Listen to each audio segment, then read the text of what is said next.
नमस्कार, श्री कृष्ण श्री राधे मित्रों, बहुत बहुत स्वागत है आपका। देख रहे हैं जियो शान से, आपके साथ मैं हूं आचार्य संतोषी। चर्चा होगी आज आपके बच्चे के मनचाहे एडमिशन को लेकर के। बच्चा आपका 10वीं के बाद 12वीं के बाद अच्छे जगह पर दाखिला चाहता है, आप भी चाहते हैं, चाहना भी चाहिए। लेकिन कई बार ऐसा होता है कि कुछ अंकों के मात्र अंतर से मनचाही जगह नहीं मिल पाती है, मनचाहा विषय नहीं मिल पाता है। वह कुछ अंकों का अंतर दुर्भाग्यवश ही प्राप्त होता है। यह दुर्भाग्य कैसे सौभाग्य में बदले, आज इसके लिए रामबाण महा उपाय आप तक पहुंचेगा, जिसका इंतजार हर वो माता पिता करें जो अपने बच्चे के एडमिशन के लिए किसी न किसी रूप में चिंतित हैं। चिंता चिता के समान है। चिंता को दूर भगाइए, शान से जिए, रामबाण महा उपाय का इंतजार करें। बस कुछ ही पल में आप तक पहुंचने वाला है। हर राशि के लिए आज हम बताएंगे कि अगर आपके जीवन में तंत्र का भय है तो 10 महाविद्याओं में से एक महाविद्या मां महाकालरात्रि की पूजा के द्वारा या उनको कुछ अर्पण करके हम तांत्रिक क्रियाओं से अपने आप को बचा सकते हैं। प्रकृति में विद्यमान नकारात्मक ऊर्जा का वर्चस्व जब आपकी तरफ बढ़ जाता है और आपके अंदर जो उपस्थित सकारात्मक ऊर्जा है उसका असर कम होने लग जाए तो आप तंत्र के प्रभाव में आ जाते हैं। कई बार ऐसे ही हो जाता है, कई बार कोई जानबूझकर इंटेंशनली आपको परेशान करने के लिए तंत्र का सहारा लेता है। होता है तंत्र, इसमें दो राय नहीं, शास्त्रों में वर्णित है ये, और पूरी तरह से शिव महापुराण में भी इसका वर्णन आता है। आज हम इससे बचने का उपाय बताएंगे और ये भी बताएंगे कि किस वर्ष में आपके जीवन के तंत्र का खतरा होता है। तो चलिए सिलसिले को शुरू करते हैं। सबसे पहले मेष राशि। 31वें वर्ष में आपके ऊपर तंत्र का खतरा बढ़ सकता है। अगर आप मेष राशि के हैं और आप 31वें वर्ष में चल रहे हैं या चलने वाले हैं, पहुंचने वाले हैं, तो सावधान हो जाएं। मां महाकालरात्रि को एक खास उपाय हम बताते हैं अर्पण करने का। 9 लौंग सिंदूर में स्पर्श करके देवी मां को अर्पित कर दीजिए। यहाँ देवी मां से तात्पर्य है मां महाकालरात्रि का। समस्त देवियाँ अलग अलग रूप में पूजित होती हैं, अलग अलग गुणों के आधार पर। तो मां महाकालरात्रि तंत्र के विधान के लिए सबसे अनुकूल मानी गई। बढ़ेंगे आगे। वृषभ राशि। 27वें वर्ष में ऐसा दोष बढ़ जाता है कि आप इस प्रकार के दोषों के चपेट में आ जाते हैं। ना चाह करके भी अचानक से आपके ऊपर नकारात्मक ऊर्जा का प्रभाव बढ़ जाता है। 5 प्रकार के फल मां को चढ़ाकर और फिर जरूरतमंदों में बांट दीजिए। यदि आपकी राशि वृषभ है, वृषभ राशि वाले आते हैं चपेट में, अक्सर आ जाते हैं, क्योंकि यहाँ पर शनि आपकी कुंडली में भाग्येश होता है और दशमेश होता है। ऐसी स्थिति में भाग्य आपका अचानक से दूषित हो जाता है। जैसे वर्तमान गोचर में शनि अभी मंगल के साथ वृश्चिक राशि में है, तो वृषभ राशि वाले इस समय तंत्र के चपेट में आ सकते हैं, संभावनाएं प्रबल है। सबसे पहला योग, अब हम योगों पर चर्चा करते हैं, उसके बाद मिथुन राशि वालों को बताएंगे उपाय क्या है। सबसे पहला योग होता है आपके लग्नेश का पीड़ित होना।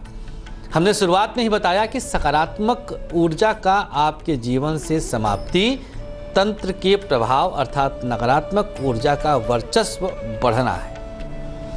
कैसे समाप्त हुआ? पहला योग, अगर आपका लग्नेश नीच राशि में है, लग्नेश पीड़ित होकर 8वें या 6ठे में है, तो आप बहुत जल्दी इस प्रकार की बाधाओं के चपेट में आ जाते हैं। ज्योतिष शास्त्र में शनि और राहु को प्रेत बाधा योग का नाम दिया गया है। अगर किसी की कुंडली में शनि राहु एक साथ उपस्थित हो, विद्यमान हो, तो ऐसा व्यक्ति, ऐसी मान्यता है कि ऐसा व्यक्ति अपने जीवन में इस प्रकार के दोषों से 2-2 हाथ जरूर करेगा। कैसे बचा जाए, उपाय क्या है, इसी पर चर्चा हो रही है। बात कर लेते हैं मिथुन राशि वालों के लिए।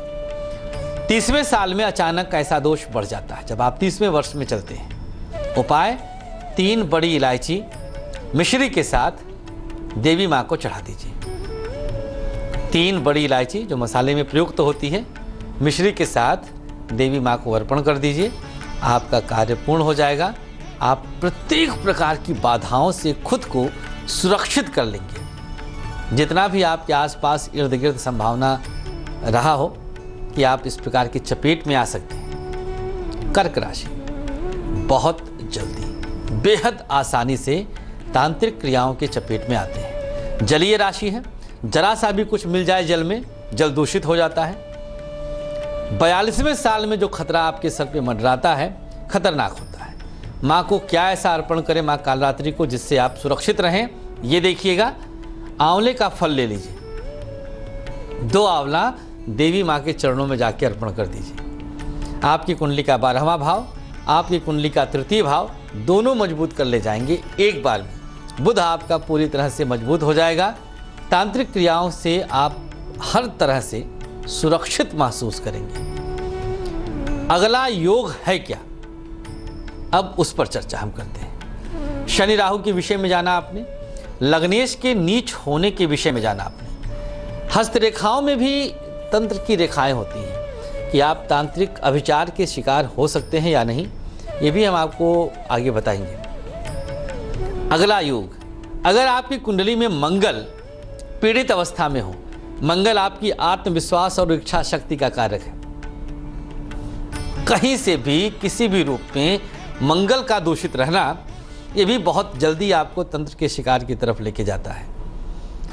अगर मंगल नीच राशि में जाए, अगर मंगल चौथे घर में बैठ जाए, चौथा भाव भी मंगल के अशुभ फलों का होता है, क्योंकि चौथे भाव में काल पुरुष की कुंडली में कर्क राशि है और जो कि वहाँ पर मंगल नीच के हो जाएंगे, तो फिर आप ऐसे अभिचार के शिकार हो सकते हैं। संभावना यहाँ पर प्रबल हो जाती है। बचने के निमित्त उपाय आप करते जा रहे हैं। बारी आ गई है सिंह राशि वालों की। 22वें वर्ष में और 34वें वर्ष में ऐसा दोष लगता है। उपाय है, शहद और हल्दी से माँ को, देवी माँ को आप तिलक कर दीजिए। आसपास किसी भी मंदिर में जाएं जहाँ पर शक्ति उपासना होती हो, दोनों सामग्रियों को मिक्स करें और देवी माँ को तिलक करके प्रणाम करें और शक्तियों से अपने आप को संपन्न करने के लिए प्रार्थना करें कि माँ हमें शक्ति दीजिए, किसी भी प्रकार के दोषों से हम जूझ सकें, लड़ सकें। कन्या राशि, 26वें वर्ष में समस्या पैदा हो जाती है जब आप ऐसे चपेट में आ जाते हैं, अचानक, ऑल ऑफ सडन, बिना चाहे बिल्कुल अचानक आपके साथ हादसा हो जाता है। वैसे एक बात आप सब याद रखें कि अगर आपके अंदर आत्मविश्वास और इच्छा शक्ति है, कुछ नहीं कोई कर सकता, कोई बाधा नहीं। लेकिन इसी चीज का अभाव निगेटिविटी को बढ़ा देता है। जब आपके अंदर इच्छा शक्ति और आत्मविश्वास शून्य हो जाता है, हथियार आप डाल देते हैं।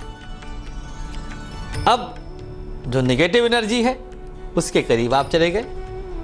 सकारात्मक ऊर्जा, आपके अंदर की प्रतिरोधक क्षमता, वो सब समाप्त हो गई। क्या उपाय करें?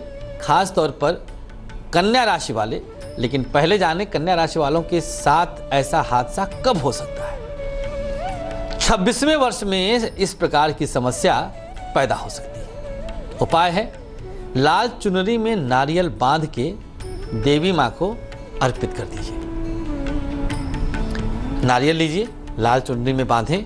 नारियल में राहु का वास माना गया है, सूखे नारियल में खास तौर पर, और जल वाले नारियल में चंद्र राहु दोनों होते हैं। चंद्र राहु का भी बहुत बड़ा रोल होता है तांत्रिक क्रियाओं के लिए। क्या है रोल, इस पर भी चर्चा करेंगे, लेकिन अभी वक्त हुआ जानने का आज के रामबाण महाउपाय के विषय में। आपके बच्चे का एडमिशन जहां आप चाहते हैं वहां पर हो जाए, जहां बच्चा चाहता वहां। जाहिर सी बात है, माता पिता अर्थात गार्जियन और बच्चा स्वतः सबसे बेस्ट जगह चाहता है, लेकिन कई बार मेरिट के आधार पर एडमिशन के चलते कुछ एक अंकों से आप रह जाते हैं। वाकई यहाँ पर हमें भाग्य को मानने के लिए मजबूर होना पड़ता है। पंचमम भाग्यम गीता में भी आया है, 5वां हिस्सा आपका भाग्य है 20%, तो 20% कम नहीं होता है। उसी भाग्य को बलवान करेगा आज का रामबाण महाउपाय। तो आइए जानते हैं क्या है आज का रामबाण महाउपाय। एक पीपल के पत्ते पर जावित्री रखें, एक खास प्रकार का मसाला है, 1 चुटकी हल्दी। अब तर्जनी अंगुली रखे, 7 बार ओम ह्रीं ब्रीम का जाप करें और बच्चे के मस्तक से 3 बार स्पर्श कर लें। तदुपरांत ले जाकर केले के पौधे के नीचे डाल दीजिए। काम पूर्ण हो गया आपका। अब आप अप्लाई कर सकते हैं, अब आप परिणाम का इंतज़ार कर सकते हैं। सकारात्मकता की क्षमता कई हजार गुना बढ़ जाएगा। बृहस्पति को आपने यहाँ पर कंसीडर किया है। ग्रहों की चुंबकीय शक्ति को बैलेंस इम्बैलेंस करके ही हमें फल और दुर्भाग्य भोगने को मिलता है।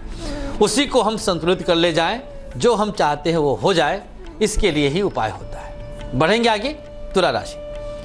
तुला राशि वालों के जीवन में 29वें साल में तंत्र बाधा का योग बन जाता है, जब आप ऐसे चपेट में आ सकते हैं। तुला राशि वाले बहुत आसानी से, देखिए जितनी भी जलीय राशियां या चर राशियां हैं, ऐसे लोग तांत्रिक क्रियाओं के शिकार जल्दी होते हैं। अग्नि तत्व की राशियां जो स्थिर राशियां हैं, ऐसे लोग बहुत सुरक्षित रहते हैं, मजबूत रहते हैं। तुला राशि भी जलीय राशि भी है और चर भी है।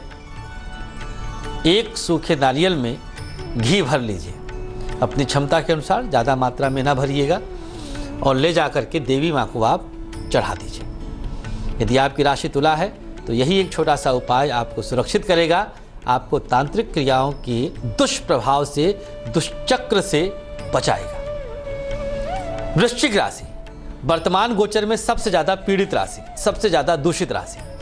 वृश्चिक राशि वाले भी बहुत जल्दी ऐसे चपेट में अभी आ सकते हैं जो अभी गोचर चल रहा है।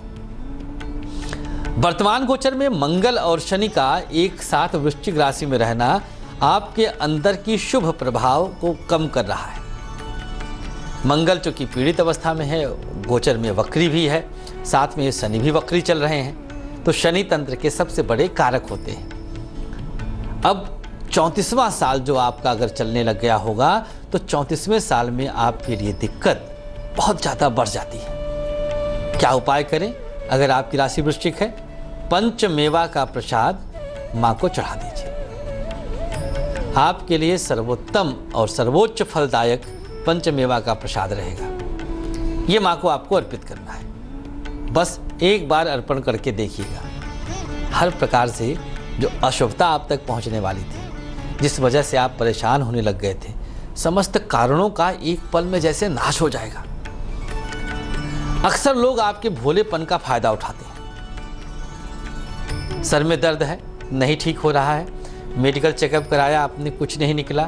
अब सामने वाला क्या लगता है तो आपके साथ कुछ किसी ने करा दिया है। इतना आसान नहीं है। शक्तियों को खींचकर अपनी तरफ आकर्षित करके बहुत बड़े साधक लोग किसी खास दिशा में भेजते हैं, उसी को तंत्र कहा जाता है। प्रकृति में दोनों प्रकार की शक्तियां हैं, सकारात्मक भी, नकारात्मक भी। अभीष्ट सिद्धि के लिए मंत्र जाप के द्वारा शक्तियों को आवाहनित करते हैं और उसको एक दिशा देते हैं। हर कोई ऐसे नहीं कर लेगा। किसी के दरवाजे पर अड़हुल का फूल और सिंदूर और लौंग रखा है, अरे रे रे रे किसी ने कुछ कर दिया तो तंत्र हो गया। कुछ भी नहीं होता, निश्चिंत रहें आप, ऐसा कुछ भी नहीं है। बस असंतुलन की स्थिति आ जाती है। कुंडली में योग होता है तभी तो संभव हो सकता है। एक योग पर और चर्चा, इसके बाद हस्तरेखा में वो रेखा भी हम आपको दिखाने वाले हैं। पहले एक योग और हम बता देते हैं। सूर्य सात्विक ग्रह है। सूर्य सबसे ज़्यादा ऊर्जावान ग्रह है, सबसे ज़्यादा चमकदार ग्रह है और जिसको ग्रहों का राजा कहा गया है। सूर्य ही आपकी आत्मा है, आपके अंदर विद्यमान ऊर्जा और शक्ति है। यदि आपके जन्मांक में सूर्य बहुत ज़्यादा पीड़ित हो, जैसे 15 अक्टूबर से 15 नवंबर के मध्य अगर जन्म आपका हुआ है, तो ऐसी स्थिति में आप बहुत ज़्यादा तंत्र के शिकार हो सकते हैं, क्योंकि उस बीच सूर्य तुला राशि में नीच के होते हैं। नीचस्थ सूर्य का होना ये बहुत बड़ा कारण बन सकता है आपके तांत्रिक क्रियाओं में फंसने का। अगर आपके जन्मांक में इस प्रकार की स्थिति है तो आपको बेहद सावधान रहना होगा। आगे कुछ हम आपको जानकारी देंगे जिससे आप अपने आप को बचा सकते हैं, जो व्यावहारिक जानकारी होगा ग्रहों से हटकर, वो हम आगे बताएंगे। पहले अब धनु राशि की चर्चा करते हैं। 21वें वर्ष में तंत्र की समस्या पैदा होती है। बहुत यंग एज है अभी, और अभी से अगर आप इस प्रकार के दोषों के शिकार हो जाएंगे तो मुश्किल तो आनी तय है। उपाय क्या करें? गाय का कच्चा दूध ले लें और देवी माँ को इसी से स्नान करा दीजिएगा। पुष्प से स्नान कराते हैं, मूर्तियों पर छिड़काव करते हैं गाय के कच्चे दूध से। बस बहुत अलग तरह की ऊर्जा आ जाएगी, एक डिफरेंट फीलिंग आएगी आपके अंदर। और जिन दोषों के कारण आप ऐसे दोष के शिकार हो रहे थे जिसे हम तंत्र बाधा कहते हैं, वो समस्त दोष खत्म, जीवन भर के लिए खत्म, कहीं किसी के चक्कर में नहीं। बिल्कुल मस्त रहें आप, शान से जिए, मजबूत रखें अपने आप को। चलिए अब हम वो रेखा दिखाते हैं। हथेली के मध्य क्षेत्र पर फोकस करें, जहां पर हमारा फिंगर है, यहां पर अगर किसी की हथेली में यहां पर आपको काला स्याह सा कुछ दिख रहा हो, ये राहु का क्षेत्र है। राहु आत्माओं का कारक होता है, अतृप्त आत्माओं का कारक होता है, प्रेत आत्माओं का कारक माना गया है राहु ज्योतिष शास्त्र के अनुसार। अगर यहाँ पर काला स्याह कुछ दिख रहा है, मतलब ये हुआ कि आपकी कुंडली में आपका लग्नेश राहु से ग्रसित या पीड़ित है। राहु सिर्फ शनि के साथ शुभ फल देता है, बाकी किसी भी प्लैनेट के साथ राहु शुभ नहीं हो सकता, यह बात नोट कर लीजिएगा। तो भैया अगर यहाँ पर किसी की हथेली में, दाहिने हाथ की हथेली में कहीं से भी काला रंग दिखाई दे, तिल दिखाई दे, त्रिभुज दिखाई दे, क्रॉस दिखाई दे, सावधान हो जाइए, मामला गड़बड़ है, बचना होगा। कैसे बचा जाए बता रहे हैं उपाय हम। बढ़ेंगे आगे। मकर राशि, 41वें वर्ष में आप तंत्र के शिकार हो सकते हैं। यहां पर हम सब संभावनाएं बता रहे हैं आपको। बचने के लिए आपको उपाय क्या करना होगा? अगर आपकी राशि मकर है, ये लीजिए, तुलसी की पत्ती के साथ रामदाना मिला लीजिए और देवी माँ को प्रसाद के रूप में चढ़ा दीजिए। मकर राशि वाले यही एक छोटा सा उपाय करके अपने आप को सुरक्षित, सुसज्जित कर सकते हैं। कुंभ राशि, 36वें वर्ष में तांत्रिक क्रियाओं के शिकार हो सकते हैं। हलवा और चने का प्रसाद कुंभ राशि वाले माँ को अर्पित करें। हलवा और चने का प्रसाद खुद बनाइए और देवी माँ के मंदिर में जाकर के माँ को अर्पण कर दीजिए। हर प्रकार के तांत्रिक बाधाओं से आप बच जाएंगे, बहुत मजबूती आएगी, शुभता प्राप्त होगी। और अंतिम राशि मीन, 24वें वर्ष में समस्या बढ़ती है जब आप 24 वर्ष के होते हैं। और प्रसाद के रूप में जो उपाय करना है, अनार का जूस माँ को अर्पण कर दीजिए। कितना छोटा सा उपाय है और प्रभाव देखिएगा। बस एक दिन उपाय करके इसका प्रभाव, इसका रिजल्ट आप देख लीजिएगा। अगर कहीं से भी 1% भी शंका आपको है कि कुछ निगेटिव प्रभाव है आपके ऊपर, तो बस उपाय करने के बाद सिर्फ परिणाम का आनंद उठाइएगा। सात्विक रहें आप, बड़ों का आशीर्वाद लेते रहें, खूब वृक्षारोपण करें, पूरब सिरहाना करें, रोशनदार जिंदा रोशनी वाला मकान हो, उतना ही आपके लिए शुभ रहेगा। इस प्रकार से आप तांत्रिक क्रियाओं से बच सकते हैं, सात्विकता को अपना सकते हैं। तेज की खास पेशकश में फिलहाल के लिए इतना ही, हमें अनुमति दीजिएगा। आप बने रहें तेज के साथ।